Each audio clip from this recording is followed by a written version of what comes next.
Hello all, Abhilash here. So this is the unit 2 of Indian economy, major problems of Indian economy.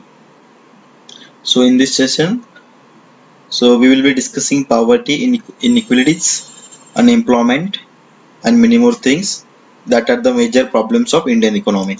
So let's start with the poverty.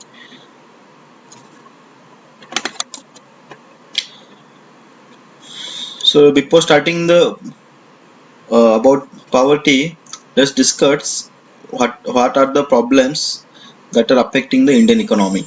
The economic issues in India. There are many issues. The economic issues in India, being a poor country and one of the fastest growing economies in the world, there are some unique economies issues in India. Low per capita income.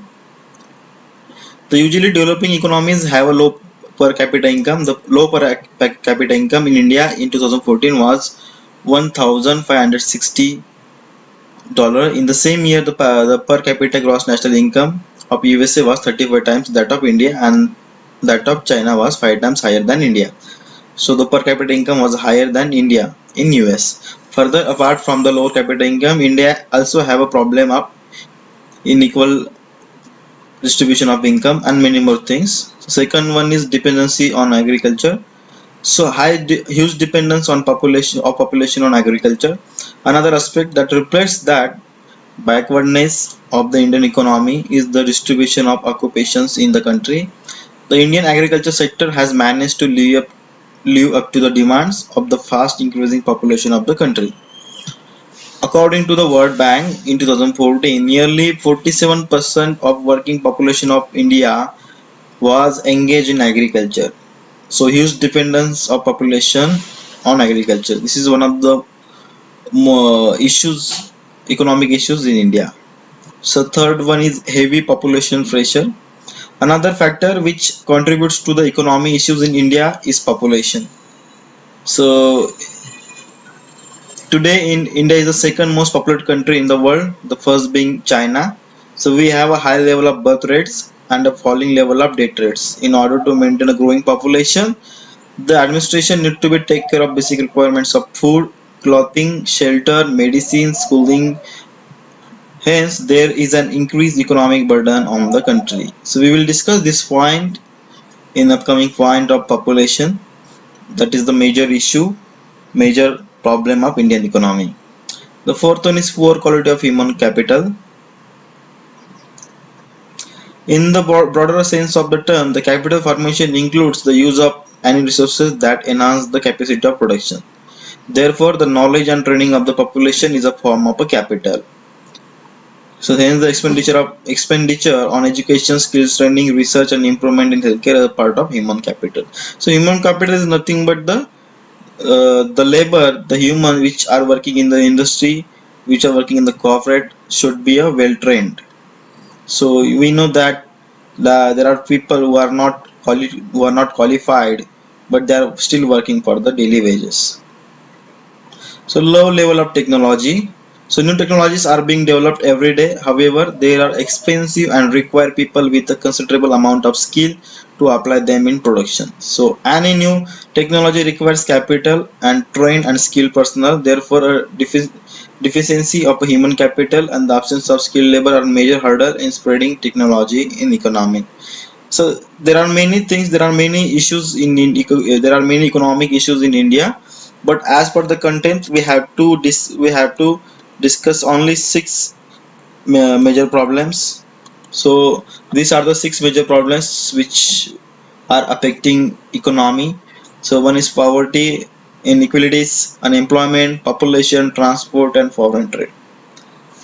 So let's start with the poverty.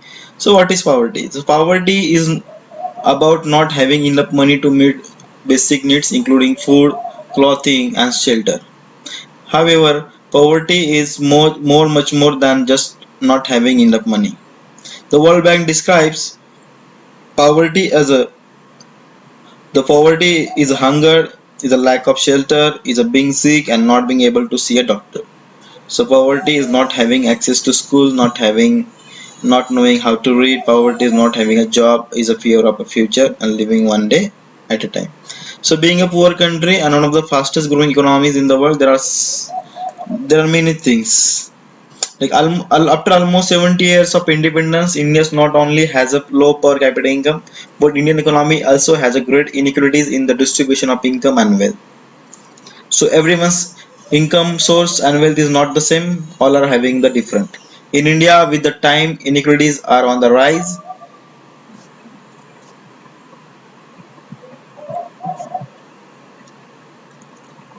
The logical corollary of these inequalities is the mass poverty.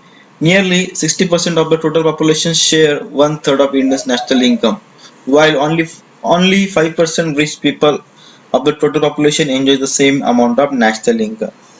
So on this level, we know that there are only 5% people from the out of total population are rich.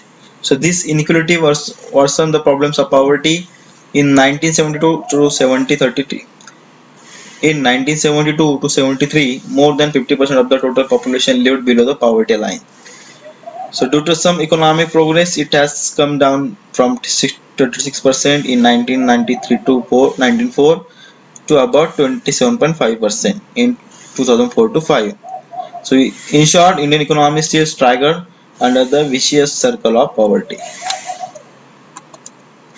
So what is poverty line? So poverty line is a drawn on the basis of expenditure that is necessary to secure the minimum acceptable living standard for work and efficiency.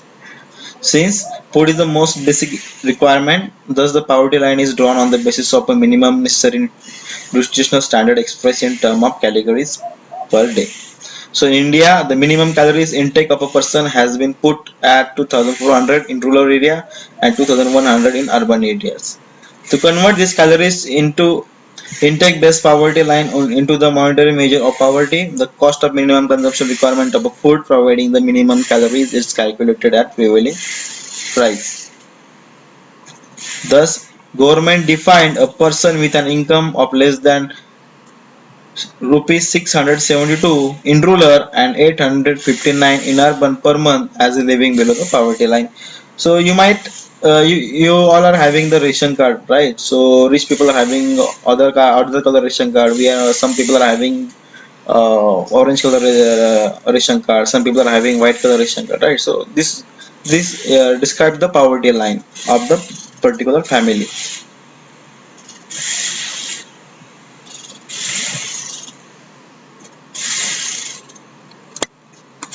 The two ways of the poverty. The refers to the income or asset position of one class or group of people in comparison with the other classes or groups.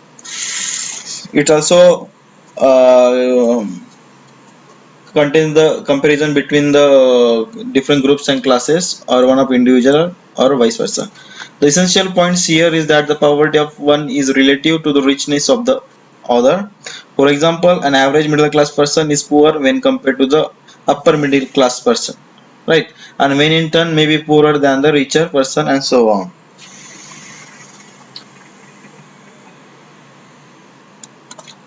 Absolute poverty, it is associated with the minimum level of living or minimum consumption requirements of the food, clothing, housing, health, and etc.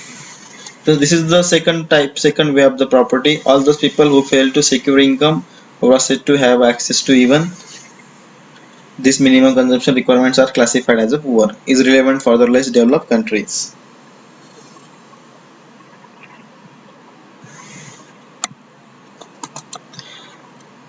Inequalities. This is the second major concern which affects the Indian economy. The economic inequalities are the most obviously shown by people's different positions within the economic distribution.